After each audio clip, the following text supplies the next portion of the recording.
Hello guys, welcome back to Patel vlogs 24. ఈరోజు video ఏంటంటే శౌర్య scheme గురించి ఈ వీడియోలో చెప్పబోతున్నాను అనమాట. చాలామంది నాకు మెసేజ్ చేస్తున్నారు అండ్ చాలామంది కమెంట్స్ కూడా చేస్తున్నారనమాట. శౌర్య స్కీమ్ గురించి చెప్పండి అని చెప్పేసి. అది చెప్పడానికి ఈరోజు వచ్చానన్నమాట మీ ముందుకి.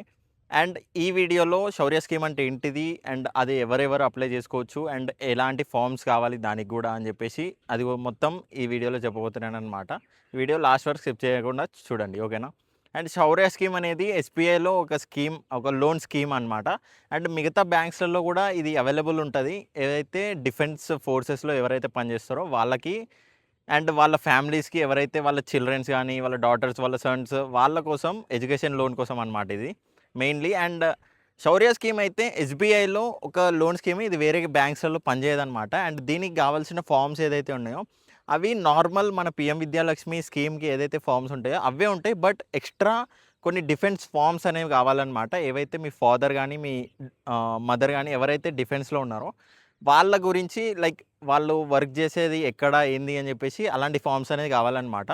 అండ్ మీరు స్క్రీన్ పైన చూస్తున్నారు అనుకుంటా ఏవైతే ఫామ్స్ కావాలో. అండ్ మిగతా ఇంకేమైనా మీకు డౌట్స్ ఉంటే నాకు నా ఇన్స్టా పేజ్కి కమెంట్ లైక్ మెసేజ్ చేయండి. నేను ఖచ్చితంగా రిప్లై ఇచ్చి మీకు డౌట్స్ అనేది క్లారిఫై చేయడానికి ట్రై చేస్తాను, ఓకేనా. అండ్ ఇది మెయిన్లీ ఓన్లీ ఎస్బీఐ కిందనే పనిచేస్తుంది అనమాట. ఓన్లీ ఎస్బీఐ బ్యాంక్లోనే పనిచేస్తుంది ఈ శౌర్య స్కీమ్ అనేది. అండ్ మిగతా స్కీమ్స్, ఇలాంటి స్కీమ్స్ మిగతా బ్యాంక్స్లలో కూడా ఉన్నాయన్నమాట. బట్ వేరే వేరే పేర్లతో, లైక్ వేరే వేరే డిఫరెంట్ నేమ్స్ తోటి ఉన్నాయి ఆ బ్యాంక్స్లలో. ఇది స్పెషల్లీ ఎందుకు చేస్తున్నా అంటే చాలామంది దీని గురించి అడిగారు, అందుకోసమే ఈ వీడియో చేస్తున్నాను అనమాట. మీ అందరికీ శౌర్య స్కీమ్ గురించి కొంచెం ఐడియా వచ్చిందని అనుకుంటున్నాను. అండ్ దీనికి కావాల్సిన ఫామ్స్ ఏంటంటే లైక్ నార్మల్ లోన్కి కావాల్సిన ఫామ్సే అనమాట.